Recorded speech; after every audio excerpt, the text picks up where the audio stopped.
clear of the closing doors, please.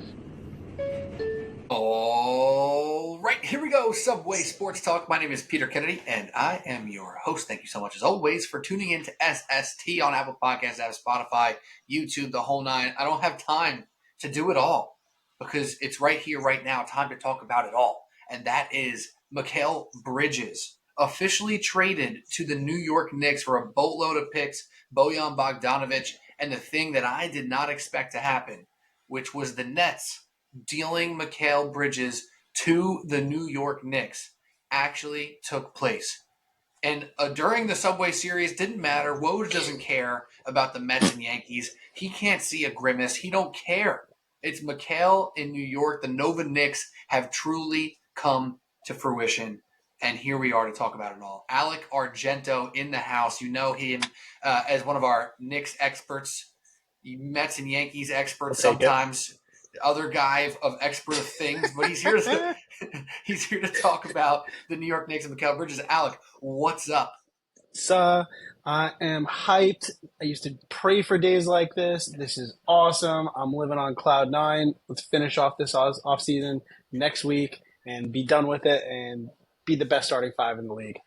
Wow, it is wild that this just happened, and it happened so crazy. And I think you very promptly put it about Leon Rose. So I'm going to steal this from you. I'll give you the credit right here. Leon Rose moves in silence. There wasn't a little bit of a chatter about this happening last week. There was no inkling of an idea that this was going to happen sometime soon. It was hardly even in the rumor mill. And you know what the NBA is like at this point of the summer. The rumors are running rampant. You're hearing about crazy things that make no sense, about numbers for contracts for people who are never going to get that number. And it's all just in the mishmash of agents and franchises and reporters finagling ways to get the clicks and the energy moving around the NBA offseason. Yet this Mikal Bridges thing, there was not a peep, Alec, because Leon Rose moves in silence like a real G. And I got to obviously get your initial reactions from this,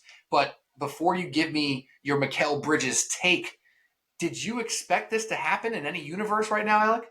Yeah, and when I dream, this was the perfect scenario. So that's it. It was either Booker or Mikal Bridges, and I've soured on Devin Booker over the past year or so. So, no, I didn't expect it, but I hoped and I prayed for it, and I'm hyped. When people ask me about this possibility, I was very adamant, saying no, it's not going to happen. You did. Put your hopes away.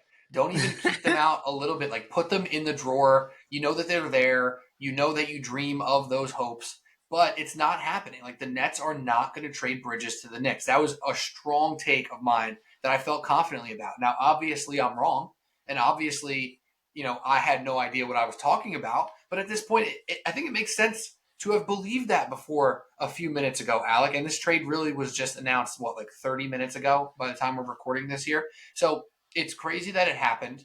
And then obviously all the other things come to the front of what the trade entails. We know that Bojan Bogdanovic is on his way out back to Brooklyn, where he had some good years. We'll see if he lasts there or not. I doubt that he will. Seems to be another trade chip. But then there's 4 unprotected picks, 2025, 27, 29, and 2031, which is pretty wild to just think of that number right there. Then a 2025 protected Milwaukee first, a 2028 protected pick swap, and then a second-round pick for Mikal Bridges. The Knicks do technically get a 26 second-round pick back, but what does that even mean? It doesn't mean anything. So Mikal Bridges for Bojan Bogdanovic and 5 first-round picks, 4 of which are unprotected, which is something you don't hear about too often in the NBA currently, about unprotected picks. It's just not something that happens all the time. So first things first, Alec, the trade takes place. You find out it's not a Woj fake account. It's really Woj's account.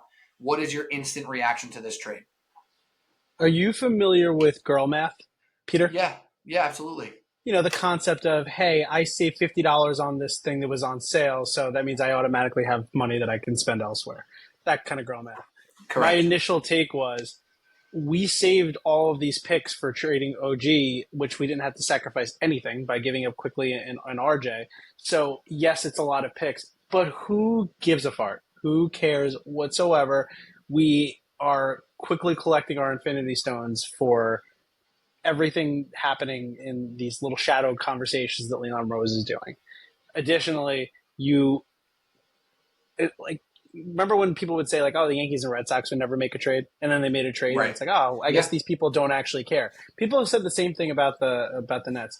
Leon Rose is now pulled off a trade with the Raptors in the middle of a lawsuit between the two teams, and now has done something that I don't think the Knicks and Nets have ever done in the entire history of the franchise, if I'm not mistaken. That's pretty awesome. And on top of that, I don't know if you saw, I think it was Fred Katz who tweeted it, but the Mikal Bridges demanded a trade to the Knicks. When was the last time a good player, like not someone like who I guess was Carmelo Anthony, right? Someone was in their prime, their prime to do it, and that kind of screwed the team, obviously for different reasons. But all we gave up was Bojan Bogdanovic, who was just always a trade piece, and at best he was just there to spell Julius Randle, and all of the picks that are going to be valueless in a couple years. Maybe one or two of them can manifest something in like maybe lottery picks. But if you get a couple finals appearances, potentially a championship out of it, who cares? So I'm excited. Vibes are about to be immaculate. Fits right in. No worry about that. Ultimate 3-and-D guy. It's the perfect trade. It makes so much sense in all the ways for basketball, right? Like all those picks, obviously it's scary to see that, right? When you see 4 unprotected picks into the year 2031, I didn't know we were allowed to go that high when it came to years, Alec. That's insane to even think of that time of 2031. I know it's 2024 already, but it just seems so far away. And you think, okay, well, what can happen by 2031? Maybe that pick will be, a top pick if the Knicks fall off and something goes wrong and da-da-da-da. Well, Brunson's 26, 27, 28, Mikal, Hart, all the same age, give or take, right? Randall, probably the most likely of those to not last super long, but those guys are not too old yet, right? So you expect in the next 4 to 5 years for this core to do something special. So the first 3 picks that you give up, 25, 27, 29, you have a pretty good feeling that they're not going to be like great picks, right? They're not going to really change the outcome of this franchise in too many ways. Of course, 2031 could be horrible and many things go wrong. Also, if they play well enough and they make a finals, if they, God forbid, win a finals, heck them picks. Nobody cares about those picks. And so often in this NBA, we make such a big deal about all these picks and all these picks that we give away. Oh, look at Oklahoma City Thunder. They're at a point they have so many picks, they have no spots on the roster. The Knicks haven't drafted anyone in years. Yeah, the Knicks don't even have a spot. They have 2 first-round picks this year, and they can't even afford 2 players to go onto their rotation right now. Like, truly, they really can't. So, from that perspective, the picks don't scare me too much. Obviously, it's a daunting number to hear it, but when you think about the idea of a lineup that may consist of Jalen Brunson, Dante DiVincenzo, Mikal Bridges, OG Anunoby, or Julius Randle, or Isiah Hartenstein, or any of the mix that these players are, it's really incredible. Like if OG Anunoby gets re-signed, which is obviously the next step now in this phase, which is not going to be easy, but it's still a possibility. The idea of Mikal Bridges and OG Anunoby playing defense on a night-to-night basis is petrifying for other teams. So heck them picks is what you have to say, right? They have some young players. They do well in the margins. You could always trade back into the bottom half of the first round. You could always trade into the second round. They've done it time and time again. And they've traded out at these walks of life as well. So I don't think the picks scare the Knicks. Clearly they made the trade. What I will say is, because it was a situation where the Nets felt like they had to trade him to the Knicks, they don't do business very frequently. The Knicks clearly really wanted him. Perhaps that's why they're unprotected. That's maybe the price you pay trading with the crosstown rival. The price you pay trading for the guy who everybody knew wanted to be a Knick. Maybe that's the price you pay. But here we are, so be it. 4 first-round picks unprotected out the window. Guess what? Life moves on, and currently, right here, right now, this lineup is looking legitimately elite. Yeah, it's freaking awesome, dude. All right, and good podcast, Alec. Well, I was going to ask you, what was the biggest problem with the team last year? Injuries. Now, how many games has Mikal Bridges missed in his career? I would put the over-under at like 5. Oh, it's 0. 0. He's missed 0 games in his career. 0 games in his career. Pretty Oh my confident. God. I'm saying that too confident, but let me just look that up. You know what's? Wait. Hold on. All right. He did not play in 2019-2020, which was the COVID year. No, that was the year the season ended early, right? Yep. Mikal Bridges has played every game in his career. And wait, hold on though. He's actually played in more than the amount of games that are in a season for the amount of years he's been in the league. Because 1 year, because he got traded from Phoenix to Brooklyn, he played 83 games in a regular season. So not only has he not missed a game, he's +1. He's also played a couple playoff series. I mean, the dude. Of course. But that's just hysterical. He actually played 83 games in 2022-23, which is just ridiculous. To your point. So you have someone like OG Anunoby, right? Who's a similar archetype, right? He's a little bit bigger, so he's going to switch on different players. But you can withstand some of his injuries that you come to expect. I'm not as worried about someone like Julius Randle, who's had 2 freak injuries, but other than that, has been an Iron Man in his career. OG Anunoby, if they resign him, you know he's going to miss some games, and you accept that as part of his package, and you just deal with it. Makes it a lot more palatable if you have a guy who can take over his responsibilities on the floor for a couple games, let him load manage to whatever degree Tibbs will allow him to get to the playoffs, and just guarantee a little bit more consistency and health for the team, and spell the minutes a lot more too, because you could just – this team is so damn switchable. You can put them on anyone. Yeah, from Josh Hart, Devo, OG, and Mikal Bridges, you now have multiple guys who can switch constantly, who can play aggressive types of defense, who can all help out rebounding. And Deuce, who can switch up. Even though he's a shorter guy, he's obviously very strong. And on top of that, I'm just looking at Mikal Bridges' basketball reference real quick. He's also playing 35 minutes a game for the past 7 years or 6 years, whatever it's been. It looks like more. It's actually only 5 years, but still, because of the traded extra lines in there. Nonetheless, 35 minutes a game, 36 minutes a game, 34 minutes a game since he was 23. So it's not like this guy has come in easy and been eased into playing 82 games a year. This guy is playing 35 minutes a night at that number, which is just ridiculous. And the other weakness of this team, Alec, when it comes down to it, is the offense and the shooting, the stagnation, and all that different stuff. Mikal Bridges is one more guy who absolutely plays the game the right way. We clearly saw him as a number 1 option, not quite be that guy when he was in Brooklyn. Like, he's not quite the number 1, but we damn well know he is a wonderful number 3 and a pretty damn good number 2. So Mikal Bridges leaves Brooklyn as a number 1, goes to New York where he's probably a number 3 and sometimes going to be a number 4, and it's a role we know he can thrive in. A role we know he can move the ball and continue to help make other people around him better. And not in the sense that he's going to put up, gaudy assist numbers. It's not what he does. He puts up a couple a game. It is what it is. But he actually plays the game the right way. He's cutting. He's shooting open shots. He's shooting contested shots. He can put the ball on the ground a little bit. And the fact of the matter is, when Jalen Brunson was on this incredible playoff run that he was, one of the frustrating things for us Knicks fans was it's Brunson or bust in so many of these possessions. And now it's just one more guy that you can throw the ball to, is going to be making the right play, and is going to be making open shots. Yep, you can have an elite scorer on the court at any time. Yeah, exactly. So it's really ridiculous, and that brings us to let's stick on Mikal for one more second here. This kind of actually teeters the next point that I want to go into with Mikal Bridges. So let's just talk about OG Anunoby first. So before we get into rotation / lineup side of things that I want to talk about here, I want to talk about OG Anunoby. So it's been reported now since the trade for Mikal Bridges has been out there that the Knicks are still going to try to get OG Anunoby, and it's still a big-time priority for them. Ian Begley reported that. He also did report the idea that it's going to be a little bit more difficult to resign Isiah Hartenstein just based upon other teams being suitors and possibly offering more than the Knicks are able to offer. It's not like the Knicks are able to offer him a small number. They just may not be able to go above and beyond for Isiah Hartenstein at this point in time. So OG Anunoby, does he remain a priority for you, Alec? Absolutely. How could he not be? I mean, with him on the floor, what were we 23-3 or something like that, something gaudy like that.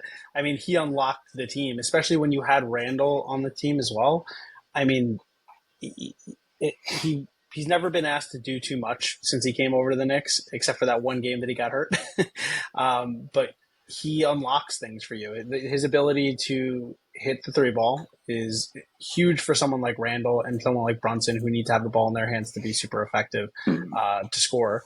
And he's super switchable. You can put him on anyone. You have to keep him on there. What is that facial reaction? What is happening? I just realized that the wrong microphone was selected on this podcast. Have I not been talking the entire time? No, your mic's fine. My mic is wrong. You want to start it over? No, not at all. Keep it pushing. Let's go. Come on, baby. I'm talking into this mic. I sound great in my microphone here, but I'm sure you don't hear me tapping on this mic, do you? I do not. Yep. Damn it. I hate when I do that. I hate when I do it, Alec. It's okay. Keep moving. Keep it in the pod.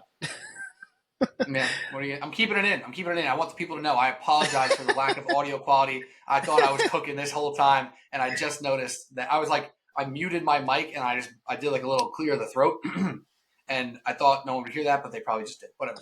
Continue. It leaves a level of authenticity to the pod that the fans have come to be accustomed to at this point. There you go. It's hard to continue because I don't really remember what I was saying. I apologize. I couldn't help myself on that reaction right there.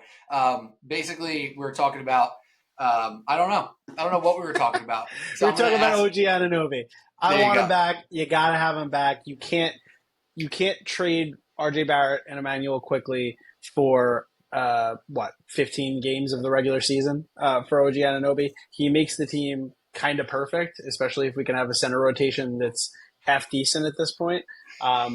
If they lose iHeart, they still have Mitch. You draft a center in the draft, and we know what Tibbs does with centers. So I'm not really as worried about losing iHeart, even though he obviously brings a ton and will command a lot of money on the open market. So yes, have to get OG Anunoby. You need him. Can't let him go. Can't let him go anywhere else.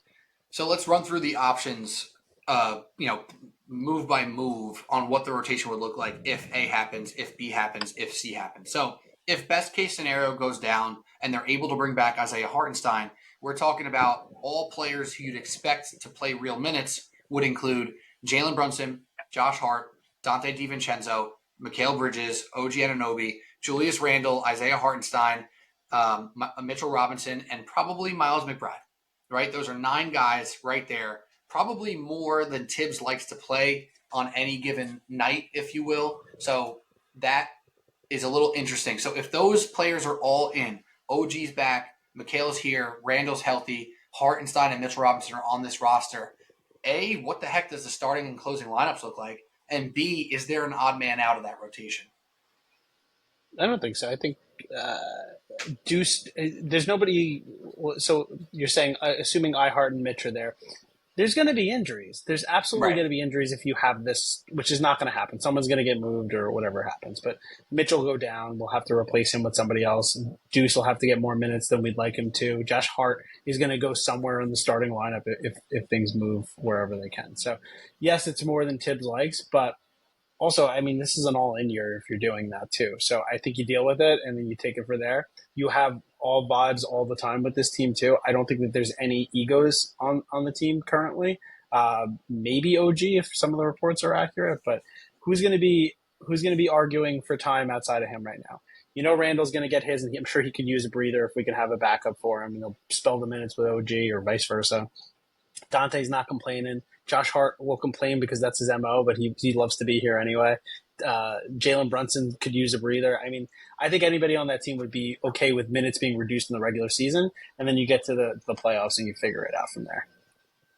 And at this point, they wouldn't be reduced and losing steam. They'd be reduced and maintaining like a level of competency or just plain out being good, right? So what I would picture that starting lineup to be I'd probably imagine it would have to be Brunson, Bridges, OG, Randall, and then Hartenstein or Robinson, right? So 100%. And Hartenstein probably earning that starting spot at this point in time. So that is different. And you look at how important Hart and DiVincenzo were to this team, the fact that they'd both be coming off the bench is a little bit interesting to say the least. And maybe I don't think there's a world where you could not start Mikal Bridges or not start OG Anunoby right? So it have to be that. Yeah, you have to do that. But I mean, Josh Hart was signed to be a bench player. Dante DiVincenzo was signed to be a bench player. Deuce McBride is He a actually bench got player. benched last year, Dante. Yeah, I mean, he started the season. He wasn't supposed to be a starter last year when we signed him. He's making like $11 million a year. That's not starter Right. money. I don't think Right. Quentin that Grimes was the starter. Yeah. right, and that just we know what happened there. So I don't think that, and I think when you're playing with your best friends that you grew up with, I think people don't give a shit. If I'm being honest with you, I think that they're fine with it. You absolutely have to start Mikal Bridges. Absolutely have to start OG, and you know that the rest there. And we don't know what the center rotation would look like there. Presumably, iHeart in this ideal situation, but I mean, who on there is going to complain about their minutes? Mitch can't stay healthy. He's got to be a bench center in that scenario. And then, am I missing a fourth player or a fifth player? I don't I think mean, so. the only person that I could see it going south would be Julius Randle, but I don't think he's going to lose out on many minutes. We don't have a backup power forward still. So I mean, Well, I know. OG, and Mikal could both play the four. Yeah, I don't know. I want Mikal playing the four though. But like, if you think about a lineup that's Brunson, Hart, DiVincenzo, you can go Bridges, iHeart, or Bridges, Mitrop. Yeah, You maybe. could, I mean, do that. if I'm being honest though, like last season, in my opinion, and I haven't obviously wasn't fully in tune with like the Timberwolves or Bulls years, but that's got to be one of Tibbs' best seasons of coaching ever. He showed how adaptable he was and putting different people in different spots and moving people around. I trust him to make it work, right? I trust him to make the lineups work, to make the minutes work, and the injuries tend to sort themselves out too, right? If anything, I think that there's a lack of end of the bench depth that we need to rectify. Get some people that, if the 10 through 13 that could actually like should be in the NBA. But other than that, Right. I'm not really worried about Tibbs making it work if everything was on paper perfect. And that's where you hope with 24 and 20. Is it 23 and 24 or 24 and 25 in this year's draft? I forget, but it doesn't really matter. 24 and 25. That's where you'd hope you take two swings at the apple right there, and maybe one's a center, one's a guard, one's a wing, whatever it is. And if one of those guys is even just an NBA player, then you do bolster that depth a little bit. And granted, it's going to be tough. Like, those guys probably just won't play their rookie year until there are a multitude of injuries, which you hope don't happen, but probably will. So you have those other swings at the apple. You do still have the mid-level exception to try to bring in somebody. Is Alec Burks officially off the team? Is he still have a year on his contract? He's gone, right? He's done. I think he had a player option, or I don't know. I was pretty confident he is. I think he wanted the Clippers wanted him or something. Yeah. So, like, in that regard, right there, you're talking about 9 guys. No, he has. He's got an option one way or the other. It's either player or team. He has he's a team option. Yeah, club option, and it looks like they picked it up. It looks like they exercised it. Oh, no, that's from last year. I'm very confused. That was 23-24. He is an unrestricted free agent. He's a free agent. Yeah. Okay. Which fine. Let him go. Bye. Yeah, exactly. So that's all good. And I was just saying, though, because he would be the type of guy, clearly he could not play, but then he also could play. But yeah, you're right. I think that would be the only weakness at that point in time. And you just have one of these types of teams that is balanced, that has multiple weapons, that many players can shoot. And if you have that lineup of Brunson, Bridges, OG, Randle, 4 guys who can shoot the 3 ball, right? There's 4 guys who can shoot the 3. You got iHeart, who can obviously make things happen on offense. And then even if it's not iHeart and it's Mr. Robinson, you mix in Dante, he can shoot. Miles McBride can shoot. Josh Hart occasionally can shoot. So it's looking like this team makes a lot of sense, and it is just crazy. So now here's the other option, Alec. iHeart's not re-signed. OG Anunoby is not re-signed. What then becomes the priority? Is it just center because you have enough wings and big guards to fill out the rest of it? Is it just center then for the Knicks the rest of this offseason and the draft? Yeah, I mean, if I had my way, then they would have to go in 24-25, pick a power forward, 2 power forward, 4 or 5 mixes, and see what works out, and throw 2 things at the wall and try to figure it out. It's the only thing you can do at that point, right? Because then you're kind of stuck for a while in what you have. You don't have any assets left to trade. I mean, maybe you can get something for Deuce McBride or whatever the case is, but you kind of need him. He's the backup point guard still. Yeah, I mean, there is a world though. That like Rokas Jakabitis. I don't know how to pronounce his name, but That's pretty good. we have his draft rights, and I think he hasn't wanted to come over here until he knew he was going to get genuine playing time. He might feel that way if we don't have a legit point guard to put in there. I mean, he still might feel that way because Deuce isn't really a point guard; he's more of a combo guard. Yeah, and Deuce definitely earned his keep in the playoffs there and proved that he could be a player. And I guess Jericho Sims would come into play. Do they I feel hope not. comfortable rolling out this rotation with Jericho Sims being some sort of player in it? Right? Like, can he give him 15 minutes a game in the regular season? Maybe. If I it's Mitchell wonder. Robinson who's playing 30, you're probably feeling a little bit worse about it. Well, in this situation where we lose both, you could also re-sign Precious, and I think Precious was a really good ad True. for us this year. And I don't think he would cost a lot of money. I don't think he would command any, and I'm pretty sure we have his. We can match any offer that he would receive in the market, which would be low anyway. So I completely forgot about Precious Achua. We haven't mentioned him once, and I think that's probably a little rude with Precious there because yeah, he was good, but he is a restricted free agent. So you're right, he could easily get matched. I don't think he'll demand a big number, like you said. So I think that's obviously an option. You're right. If Hartenstein cannot be resigned, then Precious could be signed back for a reasonable number. yeah, It's wild though. Yeah, I mean can't believe we're here. the one thing I would say though is like if there's one position I'm not super worried about with Tibbs as the coach, it's centers. He's going to turn whoever they could go and get Andre Drummond for very little money, Ugh. and then for a backup center, I wouldn't hate that. Yeah, Would you're you? right. I have a vendetta against Andre Drummond. The only thing is if you have Andre Drummond and Mitchell Robinson, that's kind of a rough, rough center Yeah, rotation. I just used to hate when he used to just get like all NBA third team. I'm like, this guy stinks. He just grabs a million rebounds. He's not good at basketball. But I'm whatever. This shocked is that a you personal have. thing. I'm shocked that you have that reaction because Andre Drummond was the ultimate 2K player like 10 years ago. And, but like just throw him lobs and he just got rebounds. Pretty good. No, 2K, I guess. no, that was when we were simming. When he's the ultimate sim franchise center because he was like low key 25 years old when he had 14 years in the league and he had like an A development. You're right. He'd be like a 90 overall, grabbing like 16 boards a game in the sim on the franchise mode. He's only like 30 years old. I know. He's just not good at basketball. But whatever. He's 30. That it would not be bad as a backup center. You are correct. But yeah, you're right. Tibbs has proven that his defense will work. And with the rebounders that exist on this team, especially if Randall is healthy and Josh Hart's doing what Josh Hart does, you're not worried about rebounding much either. Because OG and Mikal Bridges, though they are big, they're not really big time rebounders. It's just not kind Right. of what they do. They kind of expound so much energy on the defensive side, chasing people down, contesting shots that they're not locked in on the rebounding front. But even Dante's a good rebounder. Yep. So Dante and Josh Hart clean up a lot of that stuff. And again, Mitchell Robinson comes into play. Like, I know you and I both have a big soft spot in our hearts for Mitchell Robinson. We just know the injuries and the health has been the big negative for him. He is more than capable than being a very good starting center in the NBA. He's an all if he's healthy for a full season, he's an all defensive center, a defensive player in the NBA, and he's one of the best centers in the league. Right. So that is the truth. It's just also is the truth is the health stuff. So we'll see Right. kind of what happens with Mitchell Robinson. What's your prediction? Give me your prediction on the rest of it now. OG re-sign, Isiah Hartenstein re-sign, Mitchell Robinson on this team or not?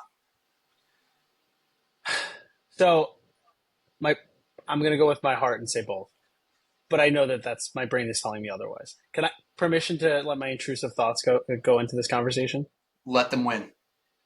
First thing that I'm thinking as soon as I'm celebrating, like right afterwards, is I wonder if this many Nova guys on the team alienates players that are not from Nova. So, like, does Julius Randle start to get bothered? Does OG Anunoby say, "Hey, I don't want to sign here to just be like the odd man out with all of these best friends hanging out all the time and feel weird about it"? I don't know because they seem really great, but I do worry about that a little bit. It's like, do you want to go to a party where like half the people know each other and then there's just a bunch of randos there? I don't know. I don't know. It'd be kind of awkward. That's interesting. I think, Brunson spoke about that a couple different times at the end of last year. And he was like, honestly, like everyone thinks that that's how it is. And it's not really like that day to day. And he was joking about, obviously, he's like, I hate Josh Hart. Clearly he doesn't, but he's joking. He's like, I hate that man. So I don't think that would be an issue, but I could understand that it would be frustrating when the team is successful and it's like the Nova Knicks, the Nova Knicks, the Nova Well, that's Knicks. what it's going to be. And Julius Randle's like, yeah, I went to Kentucky and it was pretty sick. I was probably better than any of y'all in college, but shout out, whatever. So I get it. I get what you're saying. But on top of that, like, there you have a podcast together, Josh Hart and Jalen Brunson. These Which people Randle hasn't been on, if I'm not mistaken. I'm not sure. I know Hartenstein's been on. Was Randle on? Yeah. Maybe he was. I think he was on one of the early episodes. But like, it is kind of the reality that they're like, they grew up together, and like that it's understandable. It would be like if I went to your work and I just went there, like we'd hang out immediately, and you might talk to your friend, like the randos at your job a little bit less. And then it's going to be the media. The media is going to talk about it forever. It's all they've been talking about it, and also the fact that the front office is willing to create a team around Jalen Brunson as opposed and like what he wants. I mean, dude literally has his dad on the staff, right? They're kind of like doing everything that they want for the guy, that he wants. It's just happening. So you have guys that are clearly besties hanging out all the time. The dude's dad's on the team. At a certain point, do you say, hey, I don't have any power here unless I'm part of this little cohort over here. And does that create any animosity around people? I mean, Tibbs is like his godfather or something, or Leon Rose is his godfather, one of them. So it's at a certain point, I feel like you have to have that conversation and wonder if that's going to impact things. Yeah. And Julius Randle was on the Roommate show. So I'm mistaken if he was ever on or not. He was on the show. I think it's definitely possible. It's something that I think is more media than it is reality. But it's 100% a possibility to creep into people's minds and be annoying for them after a while. Like if OG Anunoby is just continuing to be the dog that he was for the New York Knicks last year, and he's healthy and he's clearly such a huge part of them winning, and every headline is the Nova Knicks continue to churn out victory after victory. Yeah, maybe that shoots your ego down a little bit. But that's something that I'm not particularly worried about. But yeah, it's definitely a fair, intrusive thought, and you let it win, and now I'm nervous. So thanks for that. Appreciate that. All right, let me ask you one more question here. If like whatever happens with Hartenstein and OG Anunoby, I'm not sure. Let's say that's up in the air. Is there another possibility for a big trade for this team to make, whether it be Mitchell Robinson or Julius Randle? I definitely think Mitch is on the trading block. I mean, there's been reports that he's been on the trading block. He might get sent to Detroit for Denny Avia, and they might go get Goga Batazzi as like a backup. So I think Mitch's days are numbered, and I think that's fair. I don't see. I think if you don't re-sign Anunoby, that is a massive, massive failure to trade what you did. So I just don't. I don't see that happening. But I definitely. And I don't see Randle leaving either. I think that he has enough equity within this organization, and they're clearly treating the players with respect who kind of earned it and deserve it. And from my perspective, that I don't think you would get rid of Randle because Randle means more to the Knicks than he would mean to any other franchise, and I think you would get pennies on the dollar when you trade him. So I do. The only person I think is liable to go is Mitch, and I think it's probably 65% likely. Yeah, I think the Randle thing, and what makes me nervous about it is like clearly Leon Rose is moving at a different pace, at a different sound level than everyone realizes, right? Like even all of us Knicks fans who are incredibly as tapped in as we could be to what's going on, like all of us who are, have our Ian Begley notifications on, right. And, we're watching every tweet that comes from all the big Knicks reporters and whatnot. Like, none of us had a clue that this was a possibility, or right. More than a small possibility for that matter. So there's a non-zero chance, in my opinion, that Julius Randle could be the next Woj bomb, where it's like, oh my gosh, Julius Randle just got traded. What? Right? Like it's not out of the realm of possibilities. What that's for, I don't know. Right? But, like I don't know who's out there right now, but I just don't think it's out of the realm of possibilities. Here's my frame of thought on this one. It's hard to play for Tibbs, and it's hard to find a player that plays for Tibbs. When you find one, you know how Tibbs is. They're his guys and he's their guy. And I think that matters when you trade with the Knicks' current situation. It's the most Tibbs team of all time. Assuming that we can re-sign everyone back, it would be the most Tibbs team of all time. You replace that with who? Who could you make a big trade for at this point? Who's going to fit the org and the culture that they have and the team that they have? Who's going to be willing to deal with the media? Who's going to be willing to deal with the Nova Knicks with that intrusive thought that I have? I can't think of anyone out there. The only person I could think of was Mikal Bridges, and that was the perfect trade for them. But there's nobody else out there. It's a diva league. People's feelings get hurt all the time, and people don't want to play for a guy that's going to make not people.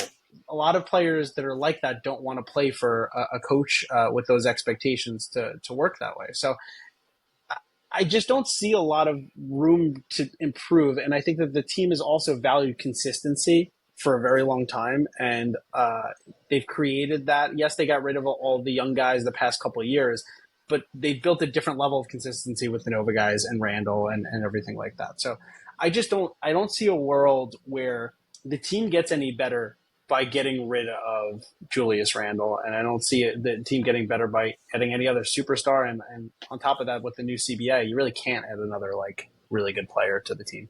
What if it was some sort of Mitchell Robinson, Julius Randle for Jarrett Allen and salary filler? No, the team is worse with that. How much worse? Substantially. Julius Randle, the erasure of Julius Randle that is happening in your voice right now and what you're saying. I'm just trying to do my job over here, brother. I'm just trying to keep the juices flowing and think Jared of something Allen that's a possibility. Jared Allen is a healthy Mitchell Robinson at best, right? So you're improving on there. But then you're losing a multiple-time All-NBA player, a perennial All-Star, for nothing, for salary filler, as you said. That sucks. That's the worst. I hate that so much. It makes me angry that you even brought it up. I'm just trying to do my job and bring up any sort of possibility. Then you also go over to the side of all right, Brandon Ingram's on the market. Is that someone who would be worth trading for? I don't think so. I prefer Julius Randle, but Brandon Ingram's a good player. He's a little bit younger. I don't know. Is that something that he's on the block? I understand moving Brandon Ingram. What do we need? Another wing? We have two perfect wings for the team currently. Too. All these guys, Mikal, OG, and Ingram, can all play the four. Yeah, none of them with the girth that Julius Randle plays it, but that's another thing too. Is you look at roster composition too. You get Brandon Ingram, you're losing a gigantic piece in this trade. Let's just say you get rid of Julius Randle and Mitchell Robinson, like you said, for Brandon Ingram. I don't know if that money works out, whatever. You're losing at least 20 rebounds a game in doing that and not replacing them with much because Brandon Ingram is not doing that kind of production on the boards, right? Right. Yeah. So you don't need – what do you get out of getting a Brandon Ingram? What do we add to the team? And I know I'm not picking on the example you use. I'm just – this is the stuff that I'm talking – this is the stuff I'm talking about when people are floating out things and when, the internet's get rid of Julius Randle and addition by subtraction. There's nobody out there that's going to replace him and be better. Who's a better power forward? You get Karl Anthony Towns? Karl Anthony Towns can't play for Tibbs, we've seen that. We know it doesn't work. Yeah. There's nobody that's a better power forward for our team than Julius Randle, in my opinion. And that's the key. What you just said there. There's not a better power forward for our team. Yeah. So here's another name that I don't think this team would even want to trade him because he is that good. And I could argue that he's a better, more productive fit in today's NBA than Julius Randle, but is he a better, more productive fit on the Knicks? Lauri Markkanen. Really not on good the player. Knicks. He's not physical possibly enough. Not on the Knicks. Right. He would make their offense possibly incredible. But defensively, not that Randall's that great defensively, but the rebounding, defense, and all that stuff. Lauri Markkanen, I would probably rank above Julius Randle as far as just talent right now, right now. But I don't think it makes more sense for the Knicks.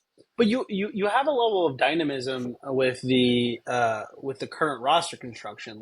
Julius Randle is an added layer to that, in the fact that he plays a different brand of basketball than anyone else on the team. So you get Lauri Markkanen. You're getting a repackaged version of what we already have on the team, right? Randall brings that, hey, they're killing us with their bigs, or like he can body people. He can go up against Joel Embiid if he needs to. I'm not saying he's going to be the most successful, but he can go up against him and switch on him and be in his face and get in the paint. Lauri Markkanen doesn't do that. There's nobody out there that's as physical. He's an old school type of player, and the team needs that type of player that's going to get dirty in the paint. And he's a 3-level scorer too. He can also shoot a 3 here and there, and definitely good on the mid range. Right. Yeah, and again, it's weird because I think like offensively, Lauri Markkanen makes more sense for spacing and things of that nature, but it doesn't make more sense for the secondary playmaker, all the passing that Julius Randle can do, for all the scoring that he's done over the years. Like, it's tough. He's a triple-double guy. His vision is fantastic. He's a great playmaker. And I'm not worried about the offense. So that's the whole thing, is that this offense now is friggin' stacked. So we're adding it to get it to score maybe 5 more points a game or whatever it is on paper. And we end up losing a ton of dynamism to the team, and the roster construction doesn't make as much sense. And those pieces probably don't fit together as well. Right. What about Tingus Pingus? No. What is? I understand that he. I just wanted to say Tingus Pingus. There's a million reasons why I never want him to wear a Knicks jersey again. Of course. I honestly, truly just wanted to say Tingus Pingus out loud. All right. So that was that. But yeah, I guess you're right. The more I look at it and the more teams that I kind of roll through and say, all right, does this team have someone that would make sense for Julius Randle? And it just doesn't really make sense. I think right? the only person that's like a superstar that I think would make sense to swap out Randle with, and it would never happen, obviously, but is Anthony Davis. But Anthony Davis is also older than Julius Randle at this point, isn't he? Isn't he like 2 or 3 years older than him? Yeah, and he's more injury prone, even though Randle obviously has been hurt in his own right. I think there are some young guys who you'd obviously be interested in. It's just based on the youth, like Jaren Jackson, for example. Like, he might be a guy who you'd love to have, but there's no chance in hell the Grizzlies are trading Jaren Jackson for Julius Randle. And that's where like this weird trade value conversation comes in, where it's like, all right, what Randle's trade value is to the Knicks is not what his trade value is to these other teams. Right. So like what is same thing with Mikal Bridges doing? Correct. Like, what is Randle doing for the Memphis Grizzlies in 2025? I don't know. Like, maybe him and Ja make sense. Actually, they probably don't make any sense, because Jaren Jackson's a better 3-point shooter and rim protector, where Randle is a better driver and just scorer, playmaker, whatever. They're different players in that sense, but like, I don't think Memphis would want him. And all these other teams, who Memphis would want? I don't think Mikal Bridges. No, Mitchell Robinson. He'd be perfect for Memphis. True. He's basically like their Steven Adams version to play next to Jaren Jackson. And even with Utah, like, first of all, you don't want to trade with Danny Ainge. It's just usually a fool's errand. But with Utah, like, what do they want to do with Julius Randle right now? Like, they're more in a place of like young players building up. And Randle's in a place in his career where he wants to win and be a great player on a great team and not a great player on a bad team. Like, he's done that enough in his career. He doesn't want to do that anymore. So, yeah, the more I think about it, the more it makes sense that Randle will probably just be a Knick. I love him. I've been a defender for Julius Randle since he came to this team, and I want to see him win a championship here. And you can check that on our socials. There's video proof of me and you talking about Julius Randle and being so flabbergasted that people still want to crap on this man, even though he's given everything to this franchise that he could.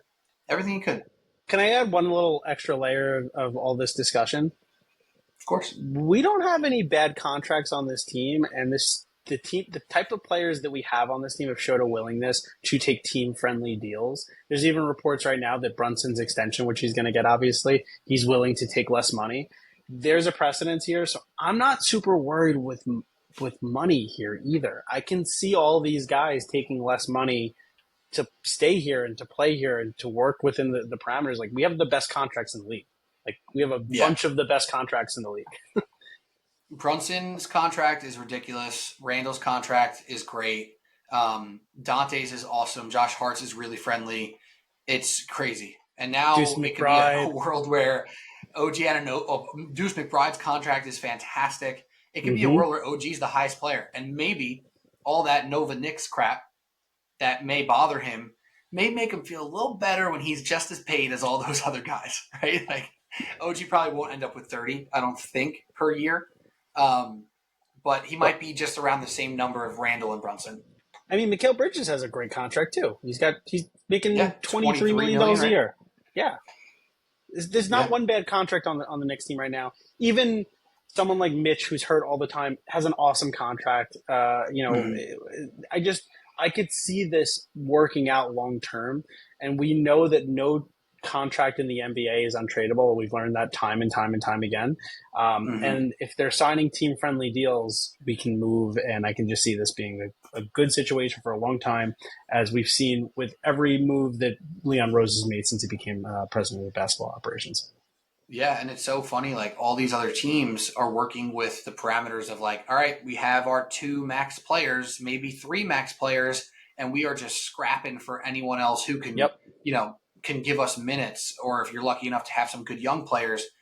And the Knicks are in a place, and you could almost liken it to the NBA champion Boston Celtics. And albeit Tatum and Brown have the true max contracts, they just have such a high pedigree of their other players like Drew Holiday, Derek White, and Tingus Pingus, and Al Horford. Isn't it fun to say it? Nah, I don't want to hear his name. It's like Voldemort. But like they have a pedigree on their others, right? Like Derek White is a monster. Drew Holiday is a monster. And that's almost the style of this Knicks roster, especially if OG is back and especially if Isiah Hartenstein's back, where you look at a team like the Milwaukee Bucks and it's like, oh, Giannis max, Middleton max, and then everyone else, like, and Dame Lillard max. What else they got? Nothing. Pat Connaughton is so important to them, right? Like that's where they're at. And the Knicks currently are just not at that point. Even if you go through the Western Conference, it's the same thing, right? All these teams outside of the Oklahoma City Thunder, it's like 3 max contracts, 2 max contracts with one that's close. The Knicks don't have one guy, except Randall might have just snuck over 30 now, is over 30 per. Where there's teams like, I'm pretty sure Jaylen Brown's at like 45 per or something like that. Like it's a huge, huge difference. It's enormous. So, yeah. Can I show you the best picture of all time? Of course. It's all 4 of the Nova guys FaceTiming each other. On FaceTime. Why does Dante kind of look like Tim Robinson? Just like a little bit, though. I thought it was when I first opened the picture. Well, Peter, I am excited. This rules, and now let's go re-sign OG and be done with it. There you go. Mikal Bridges, a New York Knick, Bojan Bogdanovic, happy trails. All the first-round picks, happy trails. And the Nova Knicks have truly united into one amongst a bunch of other great players. And, like you said, OG, bring him back, and this team is about to hit the ground running. They got one more Infinity Stone that they got to collect. Archidiakono's got to come back. Yeah, bring Archie back, brother. What are we doing? Get Archie back in here. We need him. We need him. That's great. Any last words for you? Anything on the Knicks? I'm sorry, on the Mets or Yankees front? No. Yankees are in a skid, which is fine. I don't really care. I mean, we got Mikal Bridges. Who cares? Yeah, Yankees are still the best team in baseball, even if the Mets won on Tuesday night. But the Mets are playing damn good ball, which is pretty quite fun as well. So it's exciting. It's good. As we always say, and you and I align on here, even though you are a much bigger Mets hater than you should be, right? Like I'm pretty sure you said on this podcast once that you hate them more than you hate the Red Sox, which really just Eagles, and then Mets. Those are the worst 2 teams in my book. That's horrible. I really hate that you feel that way, but I just, I can't get behind your take on that front, but baseball is better in New York when the Mets and Yankees are both good. It's just more fun. It's not even close. Like working at the FAM this past weekend and the calls coming in, Yankee fans freaking out because they lost a couple games, even though they're still the best team in baseball, and the Mets winning and the Mets callers calling in with excitement and trades and maybe we shouldn't sell, maybe we should buy. It was a lot of fun, and it's more fun when they're both good. So that's all I have for that. Full crosstown day today. Yeah, another one, hopefully. Right. Mets and Yankees, Knicks and Nets. Wow, Crazy stuff. And hopefully it's another fun night in baseball here on Wednesday. We might actually do another pod for you guys this week right here on Subway Sports Talk. But for Alec Argento, I'm Pete Kennedy. That's all we got. Mikal Bridges, a New York Knick. Don't forget to subscribe, rate, review on your podcast app. It's a wonderful way to support the show. Also on YouTube, subscribe and notification bell. Watch them on YouTube. Also another great way to support what we do here. So that's all we got. P. Kennedy, Alec, Argento, Mikal Bridges, a New York Knick. Shout out to our boy Mike Craven getting married this weekend. He's not going to listen to this, but it feels good to say it anyway. Cheers to Cravey Boy. All right. Bye-bye, everybody. Let's go Knicks. Cheers. Go New York, go New York, go.